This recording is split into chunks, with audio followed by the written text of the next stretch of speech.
Hi, this is Alessio. Hope you're well with a brand new update for you on the Bitcoin situation.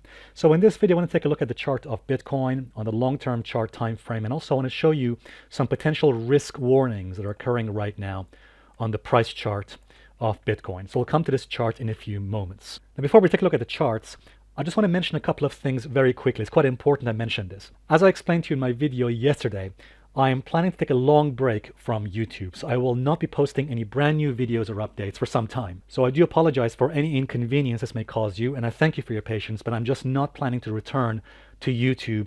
But there are plenty of videos I put here for you from back in December. I prepared these videos in December for you, so if you haven't seen them, please do go ahead and see them. They're quite important and also very informational, educational. The second most important thing I want to mention, and I mentioned this in my video yesterday, but I want to repeat this point one more time. There's a big problem right now on YouTube. I've complained about this issue to YouTube for some time, but it's still not resolved.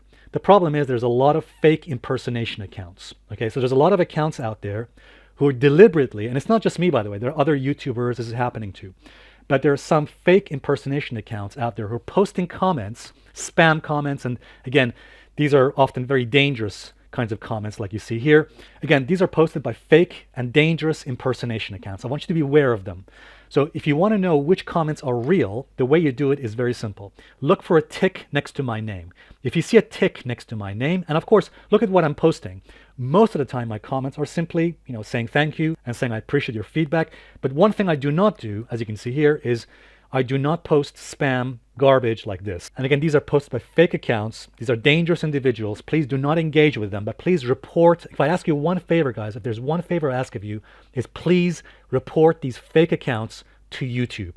All right, guys, so that's the end of that matter. Let's come back to this.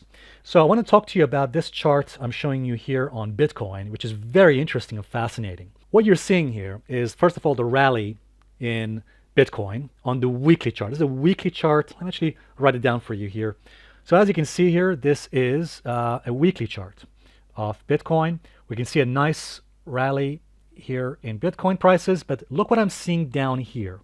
This is what I want to draw your attention to. And what we're seeing is risk warnings on Bitcoin.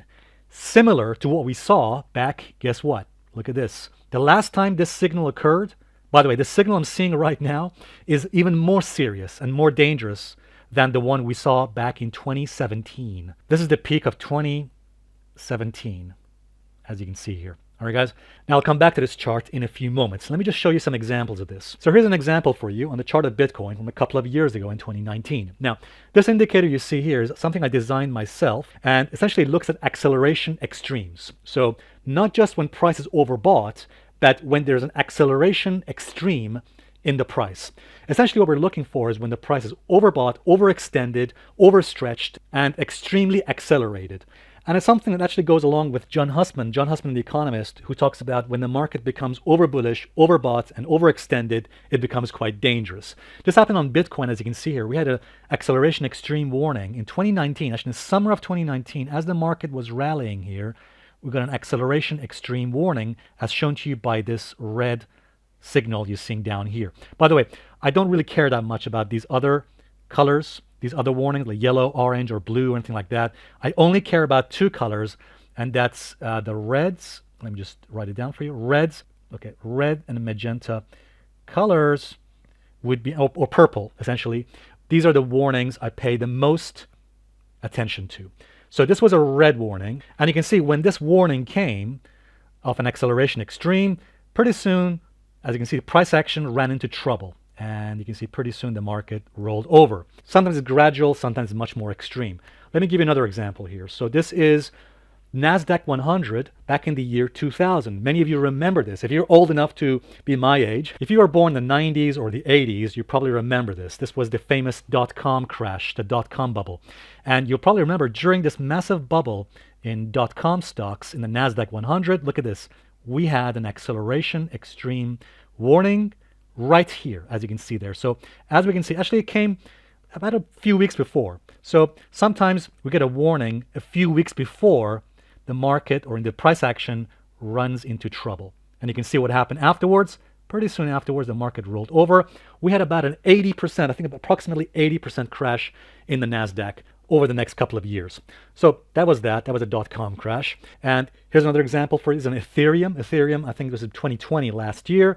We had a nice little rally here last year, as you may recall, in Ethereum. And look what happened here. Then it ran into some trouble here with acceleration extreme. Now, we had two kinds of acceleration extremes here. And again, I'm not interested in the yellows. I'm not interested in blues or anything like that, or orange. I'm only interested in two colors here, as shown to you again by the red and the magenta. We had two warnings you can see here. And this gave us, again, the magenta is even more extreme, just to let you know. The magenta warning tells us it's even more extreme, more dangerous than the red. And what this tells us here, just to be clear, it does not mean the price is about to make a top.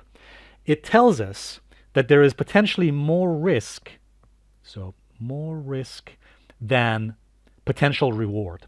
Okay, so when it comes to risk reward, all it's telling us potentially more risk than potential reward.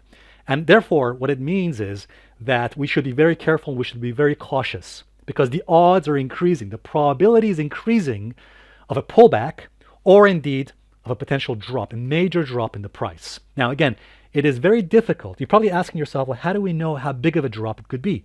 Is it going to be just a small drop to the 21 EMA, or a bigger drop like this in Ethereum we had last year?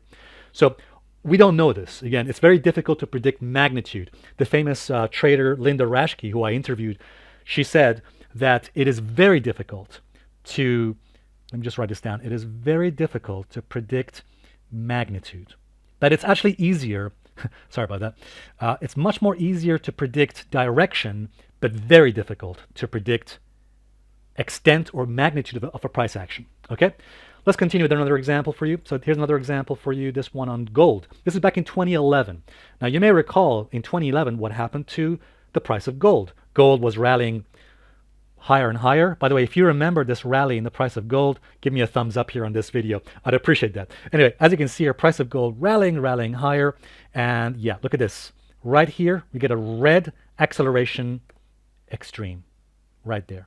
Red acceleration extreme telling us, yeah, you know what? There's potentially more risk than potential reward. Again, it does not mean that the price has to immediately crash or drop. It does not mean the price has to make a top immediately.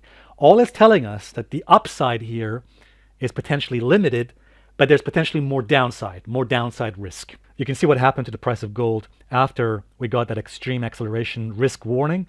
Pretty soon it dropped over the next several months. But immediately you can see there was actually an immediate drop here in the price, back at the very least at the 21 EMA.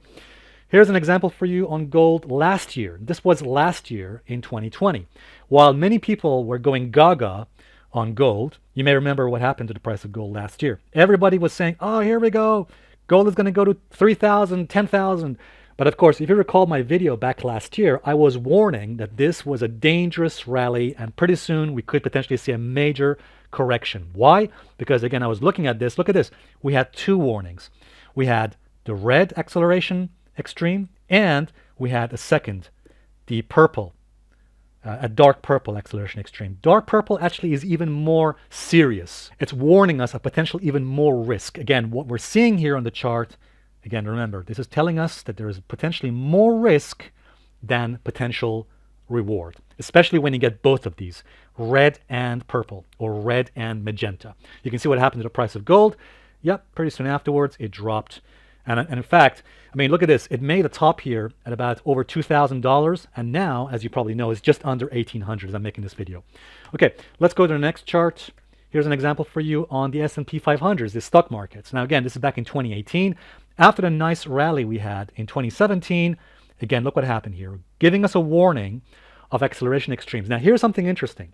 I want to bring to your attention this. Now, sometimes you can get an acceleration extreme warning on the red. You can see right there. So sometimes you can get an acceleration extreme warning and price can just ignore it. It did ignore that warning at the start, but then it continued to go higher. And what happened? We had another warning. So we had another warning, this time with magenta or purple, I think it was dark purple. So we had not only the red acceleration extreme warning, but also the purple as well. So that's two layers of probability. And again, warning us of risk.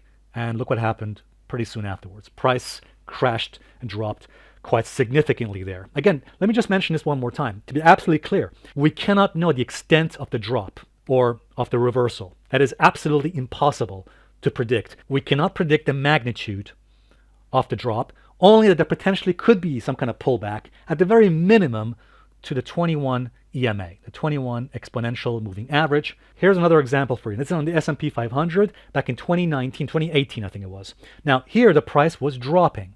Now you may be asking, could it potentially warn us of maybe capitulation, potential capitulation? Yes. As you can see here, as the price was dropping here, we get a red acceleration extreme warning, and that actually coincided with almost the bottom here on the price. I should just say capitulation. So this is actually very important to understand. Capitulation does not mean the bottom. Capitulation means you're reaching an area or a zone when, again, the price is reaching what we call oversold, overextended, and again, acceleration extreme warnings. So often people confuse capitulation with the bottom. That's not the case. It's just telling us the price could be reaching a potential inflection point or into the bottom or into the level of extreme acceleration, in this case, to the downside, as you can see here. Okay, let's take a look at the next chart. Here's an example for you. This is last year, and after the major crash we experienced in 2020, as many of you recall, at the start of the pandemic, there it is, price crashed last year, and then here we get the acceleration extreme warnings, and then you can see what happened pretty soon afterward. The price then reversed, as it did in 2018 and 2019 in this previous example. Okay, let's take a look at the chart of Bitcoin right now. You will see that right now, as I'm speaking, we are seeing several layers of extreme acceleration. Now, you will see the first warning came several weeks ago, some weeks ago, I think it was. And as you can see here, we had some warnings here. The price did have a slight pullback. I actually was surprised it didn't come down to the 21 average here, because usually after these extreme warnings, you do see a pullback to the 21 average at the very minimum. However, the price seems to have ignored that. There seems to be much more momentum and, again, probably much more speculative behavior out there as well. So it appears that this first signal here has been negated, has been ignored. But we now have another warning. Look at this. We now have a second warning. Again, we're seeing both red and magenta warnings here, as you can see down here. So what does it tell us? Well, let's have a look at an example of this. Again, take a look. The last time this occurred was back in 2017. Have a look at this. We had one warning here. Again, this one was a red acceleration extreme warning in the summer of 2017. This had a pullback to the 21 average. You can see it pulled back to the 21 EMA at a minimum. Again, it is very difficult to predict magnitude or the extent of a pullback, as I've explained here in this video. But look at the second warning. This occurred back in December. In December of 2017, we had another warning here, and this, of course, brought about a much more bigger drop, which, by the way, eventually led to the 89% crash in the price of Bitcoin. As you can see here, this second warning in 2017 brought about this catastrophic crash. In fact, it was warning us of a major bubble-like behavior. Again, as John Hussman would say, overbought, over bullish, overextended. And yeah, that was actually a pretty good warning at the time in the year 2017. So, and we had one more. Let me show you one more of this. Let's go back a bit more. I think there was one in 2013. We had another extreme warning, extreme acceleration here. And this actually brought about the pullback, you can see here, yeah, at the very minimum to the 21 EMA. So usually, again, what we're seeing from the charts is often when we're seeing these acceleration extreme warnings, like the ones we're seeing here, especially with sentiment. When we know sentiment right now is greed, over-optimism, overconfidence in Bitcoin and across other markets too. So again, what this means when we see extreme acceleration warnings like this, it does not mean that the price has to crash. It does not mean the price has to necessarily make a top. All it means is there's potentially more risk than potential reward. And again, what this means for us at the moment is caution. So this is telling us, you know what? Yes, the price could ignore this. It is possible. It is possible that the price could completely ignore this risk warning, this extreme acceleration warning. And yes, it could just continue plowing higher. That is possible. You might even say, well, this time is different. This time is not like previous occasions. However, guys, I have actually found, and I think you might agree with me on this, usually when people say this time it's different, Well, it turns out not to be the case. In fact, usually when people say this time it's different, well, it is usually about the time when things get pretty messy and ugly. My point simply is this. Based on what we're seeing on the chart right now with the second warning, the first warning seems to be being ignored or negated, but the second warning of getting both the red and indeed the magenta warning as well. So again, I cannot ignore this, okay? It would be foolish, in my view, to ignore risk warnings like this. Again, this is warning us that there's potentially risk acceleration, extreme acceleration, and as John Hussman would say, overbought, overbullish, overextended. Again, telling us there's potentially more risk than potential reward. Okay? Okay, so it doesn't mean necessarily that price cannot go higher. So price could go higher, as I've explained here. Yes, it's possible. It's possible the price could just ignore the warnings once again. It has done so sometimes in the past. But personally, for me, given everything I'm seeing on the charts right now, with all the over-optimism, overconfidence, speculative behavior going out of control, the way I'm saying this is I think that it's warning us that we should be cautious here, because again, this is warning us there's potentially more risk in the short term. Again, this is a short-term warning of more risk than potential reward, which means the probability or the odds, again, this is all about odds and probabilities, as I'm sure you know by now. So the odds and the probabilities are increasing that there could be a pullback to the averages, for example, the 21 average, or perhaps a much bigger pullback like the ones we've seen before in previous years. Before I finish this video, let me just say something very quickly. It's possible some of you watching this video may be thinking that I'm always bearish on Bitcoin. Often I get this comment from people saying, oh, Alessio is always bearish on Bitcoin. But those of you who've been watching my video now for at least several years, you may remember that last year in 2020, we were bullish on Bitcoin while most people were bearish. You may recall back throughout the spring and the summer of last year, while most people were expecting a bigger drop in the price of Bitcoin back to retest the lows of March, we continued. In fact, I continued to remain bullish, as you may recall. In fact, you may recall in the summer of last year in 2020, go back and watch the video if you like. But over here in the summer, I said, look, the next time the price of Bitcoin goes above 10,000, that could very likely be the last time we'll see Bitcoin sub 10K or below 10K. And that's pretty much what's happened so far. So we remained bullish on Bitcoin, you may recall, last year when Bitcoin was below 10,000. So it's simply not true that I have a bearish bias or a bullish bias. I remain, guys, as I'm sure you know by now, I remain as much as possible impartial, because I want to deliver for you what I consider to be unbiased analysis. As I'm sure you know by now, guys, I look at the facts. Okay, so we look at the facts, the evidence, and statistics. And that's really what matters to me. Thank you very much, guys. I look forward to seeing you in the next video update. Hi, guys. Before I finish the video, I just have a very small request, which is, firstly, if you haven't already subscribed to our videos, please make sure you do so now by clicking the subscribe button. But also, very importantly, please also click on the bell icon right next to the subscribe button. By clicking on the bell icon, this ensures that you're notified whenever we post a brand new video, because it is possible that some of our videos may not appear in your feed. So by clicking on the bell icon, this ensures that whenever we post a brand new video, you're notified so you don't miss a future video update. Thanks very much indeed, guys. I appreciate it, and bye for now.